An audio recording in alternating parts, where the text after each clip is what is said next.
Alors, voici. Alors, donc ici, vous avez le schéma qui a été donné par Thom dans son article.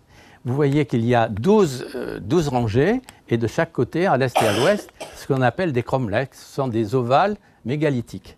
Au centre, vous avez une ligne de fracture entre les deux, un coude, entre les rangées. Alors, donc j'ai repéré qu'il y avait deux parties dans ces alignements, la partie ouest et la partie est. On repère que les lignes AB, d'après Thom, sont parallèles. Donc c'est extrêmement intéressant pour le développement de la théorie. Et la partie ouest ne converge pas et les rangées de la partie est convergent. Alors, lorsque j'ai commencé à lire cet article, je me suis dit, mais au fait, peut-être que ces rangées représentent l'écliptique, et donc ceci, la ligne AB de fermeture de l'ouest, représenterait l'horizon. Alors j'ai pris le livre, je l'ai tourné, et ça a donné ça. Et alors ça avait une petite tête d'écliptique, et avec ceci, l'horizon. Alors j'ai vite regardé avec le logiciel d'astronomie si l'écliptique pouvait avoir le bon angle comme les rangées. Et ça marchait, c'est-à-dire qu'au début de l'année, l'écliptique avait la bonne valeur lorsque l'on se trouve à Karnak. Donc on pouvait continuer dans cette idée. Et alors, pour pouvoir interpréter ces alignements, on a procédé comme dans une enquête policière de Hercule Poirot ou autre, et on a recueilli tous les indices relatifs à ces alignements. Alors, tout d'abord, premier indice, comme on l'a déjà dit, AB et CD sont parallèles. Ensuite, les 4 premières rangées au nord sont aussi parallèles entre elles. Les rangées de l'ouest ne convergent pas. J'ai appelé la rangée nord la rangée 1 et la rangée 12 la rangée sud. Ensuite, l'évolution des angles. Alors, les angles évoluent des rangées par rapport à la ligne AB évoluent entre 63 degrés, et 62 degrés, vous voyez, c'est pas beaucoup. Et alors, j'ai tracé un graphique donnant l'angle des rangées par rapport à la ligne AB en fonction du numéro des rangées. Vous voyez, 1, 2, 3, 4, 5, 6, 7, 12. Et on a quelque chose qui est plus ou moins parabolique. Vous avez ici une ligne droite, 1, 2, 3, 4, ça correspond aux lignes parallèles dont je vous ai parlé tout à l'heure. Puis ensuite, ça devient un peu parabolique. Et ici, malheureusement, les lignes 11 et 12 sont très mal représentées parce qu'il y a très peu de menhirs. Ça a été détruit par la route que vous avez au sud. Donc c'est la première valeur que l'on trouve. Ensuite, j'ai cherché à savoir qu'est-ce que regardaient les 4 premières rangées qui visaient l'azimut 251,6. Alors, vue d'avion, voici la direction visée. Alors j'ai cherché à savoir quelle était l'étoile qui se couchait dans cette direction. Et alors, je n'ai pas eu à chercher trop longtemps. Je me suis aperçu que c'était l'alpha du taureau, c'est-à-dire Aldébaran, qui était une des étoiles les plus mythiques dans les mythologies anciennes, dans l'horoscope, qui se couchait dans cette direction, mais avec c'était la seule qui existait entre moins 300 et plus 300 par rapport à 4500 avant Jésus-Christ. Donc, il semblait bien que cette étoile correspondait à cette direction. Alors, j'ai utilisé la précession, comme je vous l'ai dit, pour affiner la date. Alors, si c'est bien cette étoile, en regardant la précession dans la direction 251,6, on trouve que l'étoile se couchait dans cette direction en 4400 avant Jésus-Christ. Donc, on peut imaginer que la date de visée, c'était 4500, plus ou moins 50 ans dans le temps. Alors, je regarde la nuit au moment du coucher d'Aldébaran, où se trouve l'écliptique, ben ça marche bien et c'est parallèle aux rangées de Lemenec. Donc on peut poursuivre dans cette idée en supposant que c'est cela, toujours. Alors ensuite, là, c'était une hypothèse de travail, ça s'appelle de la serendipity. C'est une hypothèse qui s'est avérée juste, mais si ça n'avait pas marché, ben, je ne serais pas là. Et alors, l'idée, c'était d'utiliser les mythologies égyptiennes, parce qu'avant j'avais travaillé sur les mythologies égyptiennes. Alors les Égyptiens pensaient que les étoiles étaient les âmes des morts, et lorsqu'ils se couchaient, ces étoiles mouraient, ils parcouraient la nuit dans l'au-delà, et de l'autre côté se levaient, et donc avaient la vie renouvelée. Alors, il pensait que si le Soleil se couchait dans la même direction, si l'étoile se couchait dans la même direction que le Soleil, l'étoile allait profiter de la chaleur et de l'énergie du Soleil pour effectuer son voyage dans l'au-delà, qui était un voyage extrêmement périlleux.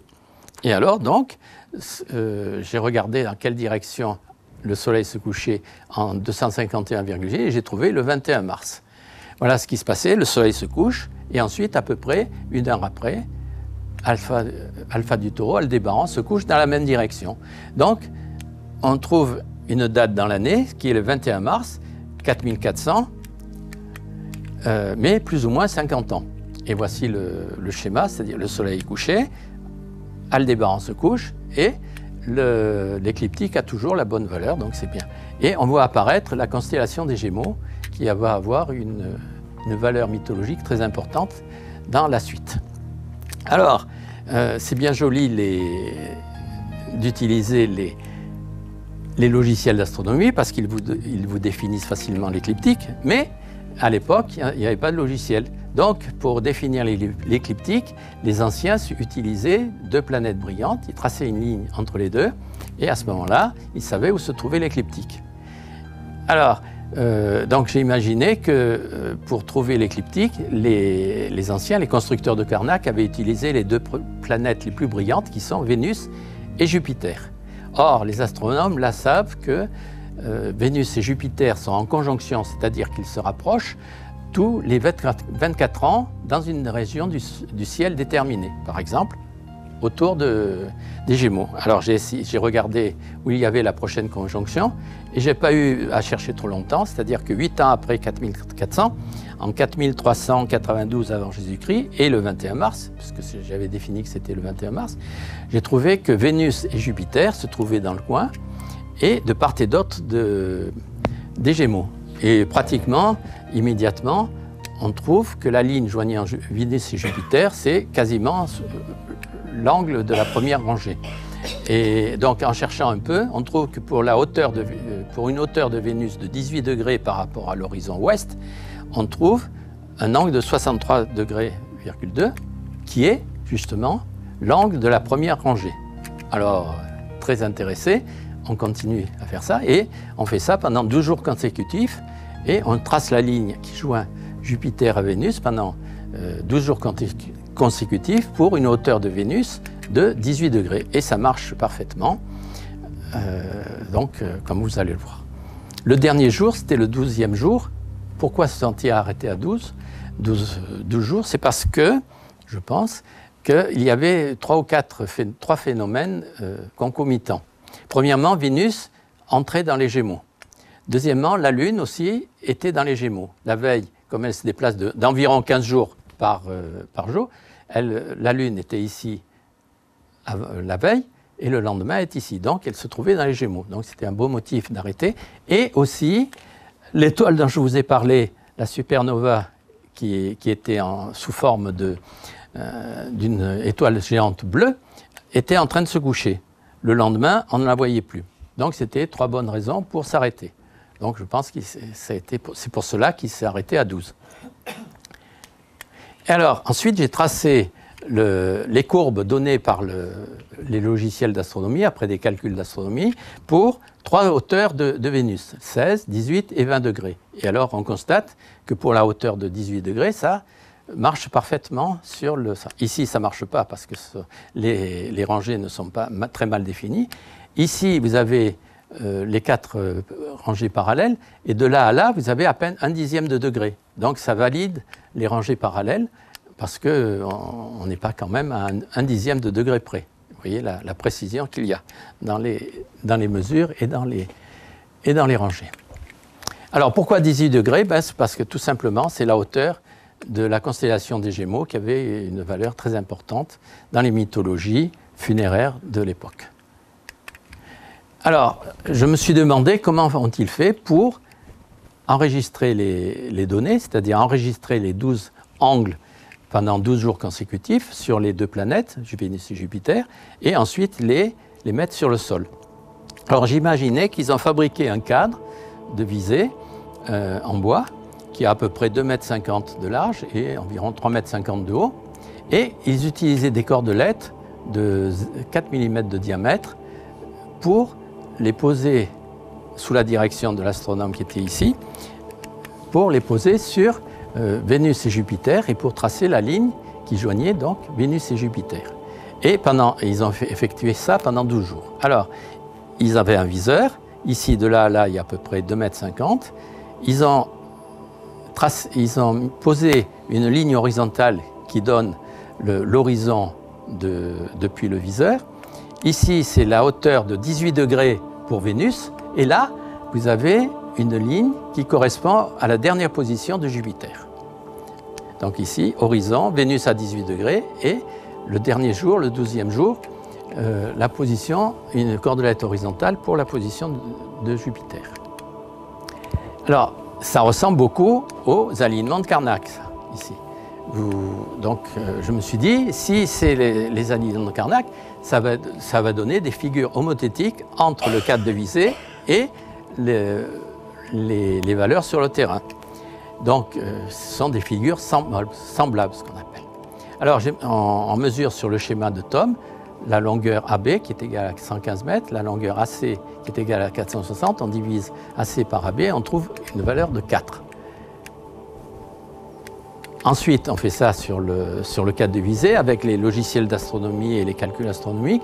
On peut calculer la longueur A'B' qui est égale à 0,45 cm et aussi la même longueur A'C' qui sur le cadre est égale à 1,80 m. Et on trouve aussi la même valeur 4. Donc ce que l'on a mesuré et enregistré sur le cadre de visée, ça a le même rapport qu'avec les rangées sur le sol, et à ce moment-là, vous validez à la fois le cadre et la méthode de mesure des différentes lignes de Vénus-Jupiter.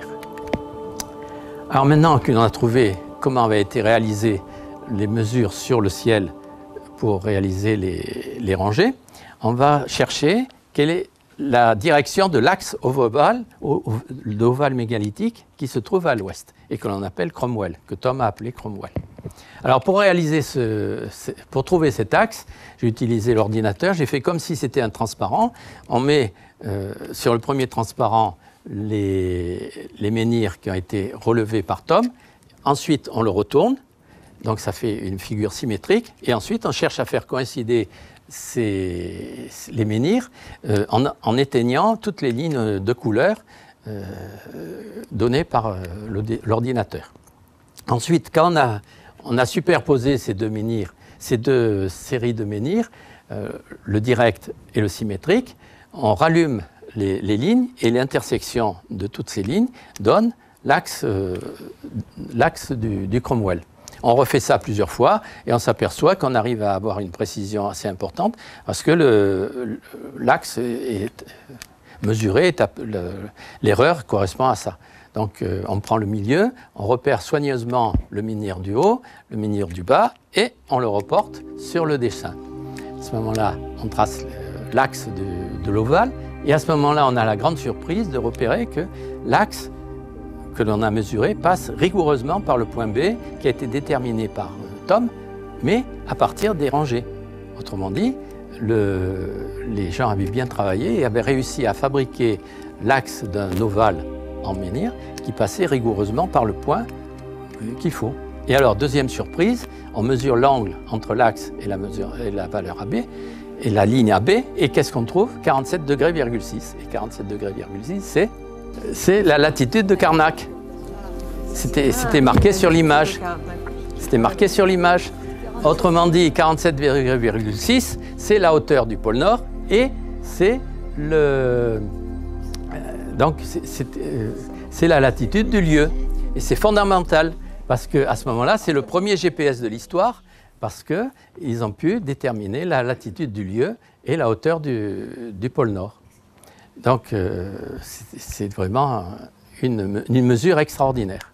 Ensuite, ce cadre que l'on a ici, c'est aussi la première clé USB, parce qu'ils ont mesuré 12 valeurs des angles dérangés. Ensuite, il y en a 4 ici. Vous avez l'horizon ici, vous avez la hauteur de Vénus à 18 degrés, la hauteur de Jupiter, et ici, c'est la hauteur, comme vous allez le voir à la diapositive suivante, de la supernova de tout à l'heure.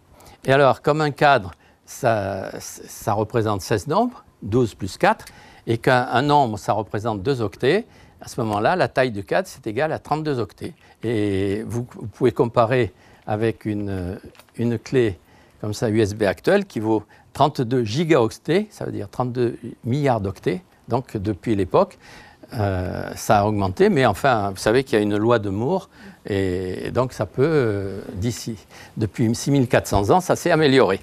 Donc c'était la première clé USB de l'époque. Alors, la position du grand menhir. Alors, si on regarde la position des supernovas au cours du temps, on s'aperçoit que pendant les 12 jours consécutifs, la position de supernova est descendue lorsque Vénus reste toujours à 18 degrés. Et le 3e jour, il est probable qu'il y a eu un flash de cette étoile, de la supergéante bleue précédente, et que ça a intrigué nos constructeurs de Carnac, et ils ont mis une ligne horizontale à ce moment, et ils l'ont revue la nuit suivante. Et ils ont dit, tiens, je vais mettre donc, pour le signaler, un grand menhir sur la position indiquée par cette cordelette. Donc, c'est ce qui a fabriqué le grand menhir. Voici la photo du grand menhir. Donc, c'est un collègue qui s'appelle Dominique Glasson, et il fait à peu près, donc sa taille c'est 1,80 m, et la taille du grand menhir est environ de 4 mètres d'eau.